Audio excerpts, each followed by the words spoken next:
guys, and welcome back to the Crawl Room. We're here once again in this wonderful ranty room for all things Formula 1. And if you can't tell by my sexual badge here, it's actually my birthday today. Not at the time it goes out, it's 6 o'clock on Monday, it was my birthday yesterday. So wish me happy birthday for yesterday, even though I'm recording today. There you go. That's one for you to kick things off. That was probably a more exciting description than what the actual race was. It was a bit of a mundane one, wasn't it? And I'd like to have seen it a bit more spicy up front. But it didn't happen. Didn't happen, did it? And Verstappen took a fairly easy win home. So if you've never seen this series before, I score the drivers out of a maximum of 10 points if they have a really, really good weekend. And if they have a really, really bad weekend, I go all the way down to 0. However, if special things happen during the race and you have a really good performance, I can award bonus points. And if you have extra special for all the wrong reasons, I can award minus points as well. So look out for those. There's none this time around. But you never know. There's also going to be Jolyon Palmer rearing his ugly head once again. And it's more than one occasion. So look forward to that too. So we're going to kick things off with the race winner, Max Verstappen, of course.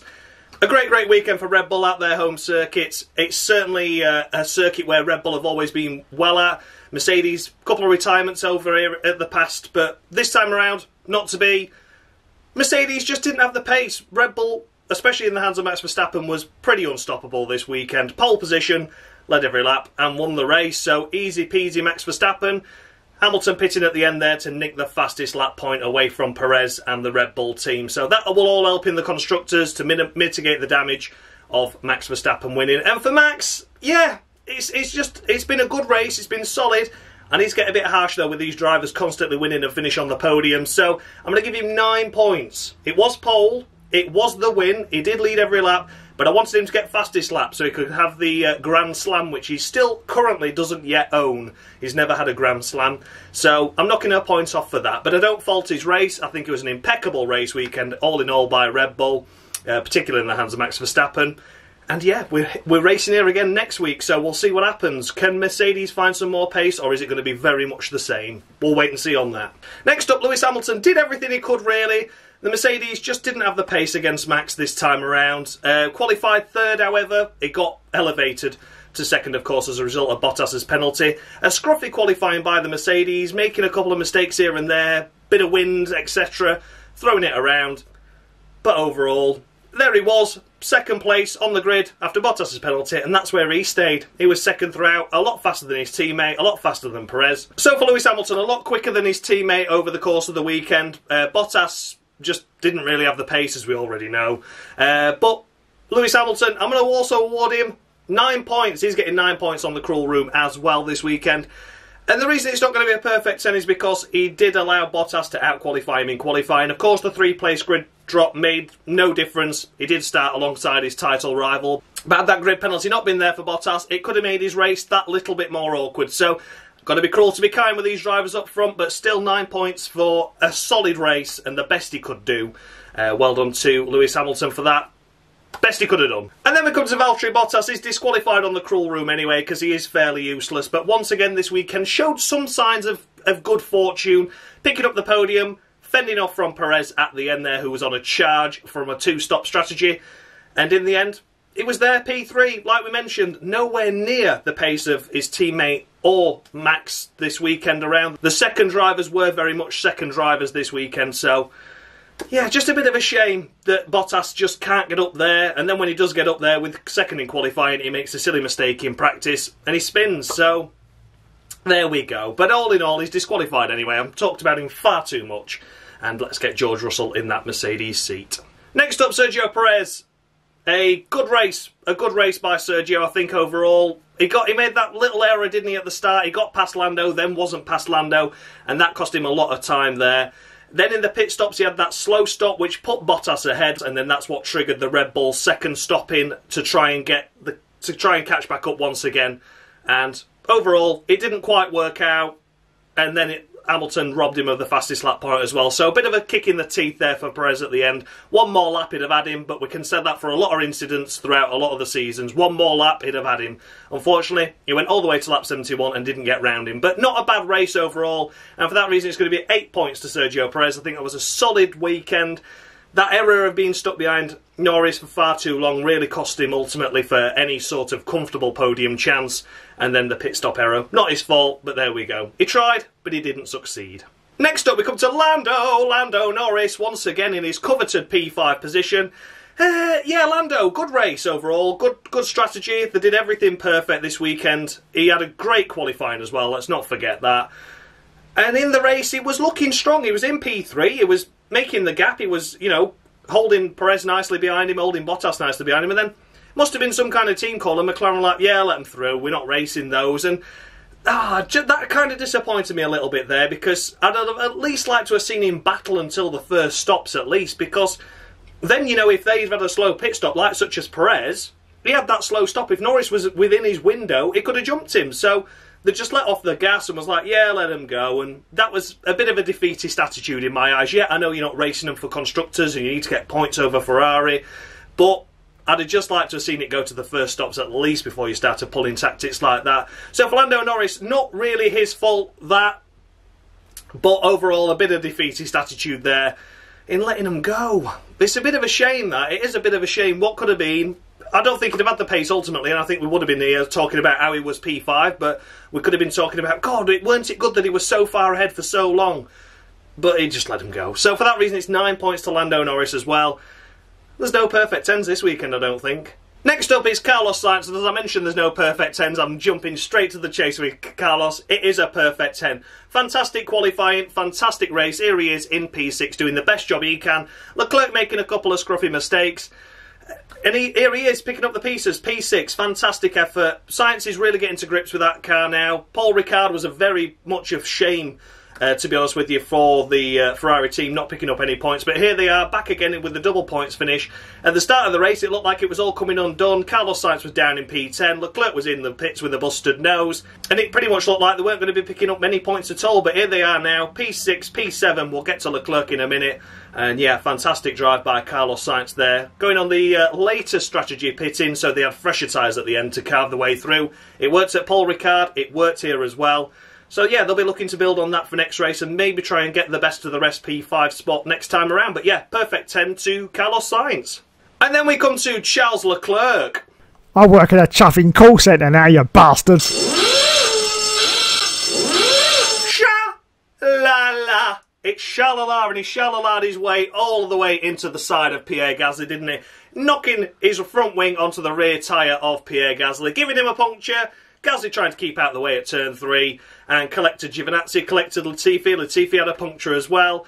And it was just all a shame. So yeah, Palmer of the Week to Charles Leclerc for that one. What a shame. What a shame. And then it's time for Lance Stroll, and I think a solid race weekend here by Lance. A great qualifying, a great race. He did the best job he could. He was up there in P6 at one point, but they went for the early stops, did Aston Martin. And unfortunately, that just cost him a little bit of time in the later laps when the Ferraris came calling. They came nipping the way through on a much fresher tyre set, so did all he could. But here he is picking up a few more points for Aston Martin. Been looking strong these last few races as Stroll. Unfortunately, Paul Ricard in qualifying, but made up for it in the race. And this time around, a fantastic qualifying and a fantastic race. Best job he did, best job he could have done. And it's going to be 10 points to Lance Stroll as well. Well done to Lance. Absolutely fantastic effort. And yeah, can't say enough about him. Great praise for him. A solid weekend. And then it's Fernando Alonso picking up a couple of points with P9. 2 more points on the ball for Alpine. He was thrilled with his qualifying efforts, and I think that was a fair play to him for that. He was like, yeah, very good, I enjoyed that lap, I got the max out of it. And yeah, he did. Ocon was out in Q1, he was here in Q3 doing really well. Here he was picking up some points. Ocon P nowhere once again.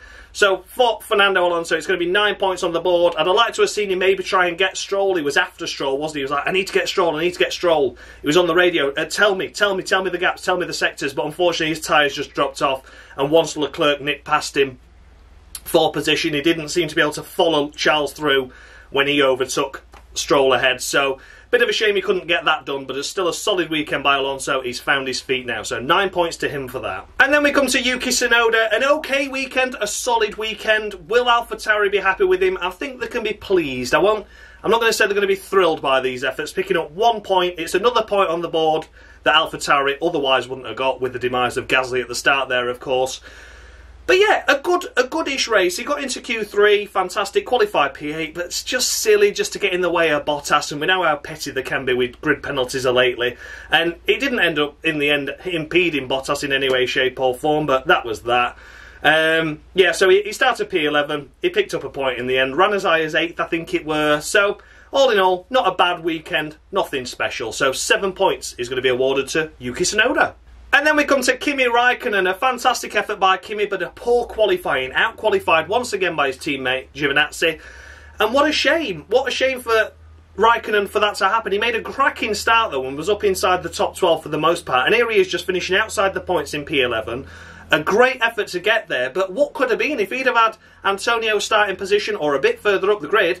Could he have scraped a point? Could he have got past Yuki? We'll never know, unfortunately. So for that reason, I'm going to be a bit harsh. I know a few people have been saying that Raikkonen drove a really good race and he's their driver of the day personally. I think he did drive a good race, and I'm going to award him 8 points for that, but I think the qualifying let him down, unfortunately, and cost him a little bit there. So yeah, Raikkonen, I don't want to take anything away from his race, but perhaps a little bit of better qualifying position, it could have been scraping a point. So yeah, just 8 points to Kimi Raikkonen. Next up is Sebastian Vettel. You spin me right. He didn't spin. He's not been spinning for a while now, and he's been doing really well, but unfortunately this race, lacklustre. It was a lacklustre weekend, really. Lacklustre in qualifying, out-qualified by his teammate. Lacklustre race, out-raced by his teammate. So not really a lot to say about Seb. He had a couple of fighting battles. You could see him duelling with Raikkonen towards the last stage of the race, but lost out to that, and there he was. So just middle of the road, 5 points, Sebastian Vettel.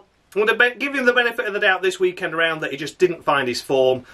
But yeah, for the most part, just a disappointing weekend. So yeah, middle of the road, 5 to Sebastian Vettel. And then we come to Daniel Ricciardo. I'm still a better driver than Mazzy's been. Come on, fight me. And there it is, Palmer of the week to Daniel Ricciardo. Where is he? He was up there and now he's P nowhere once again. A terrible qualifying. The race start itself was good and he got himself up into the points paying positions as high as P9. But unfortunately he had a battery charge issue or something went wrong. It let 4 cars through and he was back down to P13. Bit of a shame. Admittedly that wasn't his fault. But then in the race, after he'd had those issues and they said, yeah, it's fine now, he couldn't overtake anyone, and here he is finishing down in P13 still, so he made no effort and no headway, and just a great shame for Ricardo. We thought he were there, didn't we? We thought, oh, fantastic race last time out at Paul Ricard. He's found his form, and we've said that before when he did it in Spain and beat his teammate, and then he was nowhere for Monaco, one of his favourite circuits, so yeah, it's got to be Palmer of the week once again to Ricardo. I'm fed up of giving him chances now. I know it takes him time to get used to cars, and especially in the braking zones, etc., because that's where he's good on the brakes, but enough's enough. You've got less than half the points that your teammate has, and everyone was expecting you to trounce all over Lando, who's apparently overhyped according to some people in the community, and I just can't be doing with it. So yeah, just Palmer of the week to Daniel Ricciardo. And then we come to Esteban Ocon.